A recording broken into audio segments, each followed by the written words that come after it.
প্রেম করে যারা বিয়ে করে তিনটা ক্ষতির সম্মুখীন তারা হবে। এক, সারা জীবন বাবা মার বদদোয়া থাকবে। ইংল্যান্ডের রানী এলিজাবেথের মেয়েও নিয়ে আসেন, এর পরেও বাপ মা ঘুমের মধ্যে হঠাৎ জেগে উঠবে, মনে পড়বে তাদের ছেলেকে মন দিয়ে একটা মেয়ে বিয়ে করাইতে পারে নাই, নিজের ইচ্ছায় একটা নিঃশ্বাস ফেলবে আহ বলে। এই এক নিঃশ্বাসে আপনার সংসার ধ্বংস। যে সমস্ত যুবকরা বিয়ের আগে ওই নারীর সাথে 1 বছর 2 বছর 3 বছর 5 বছর সম্পর্ক করে রেখেছে, ওই যুবকরা কখনোই স্ত্রীর সম্মান পাবে না, পাবে না, পাবে না। ওই মেয়ে বিয়ের পর বলবে, তোরে তো চিনি আমি, আমার লগে জামাইগিরি দেখোস, তুই না সারা রাত কান্না করতি আমার লগে মোবাইল,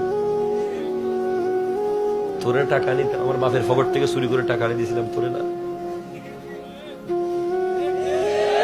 কথা কন ঠিক কিনা বলেন?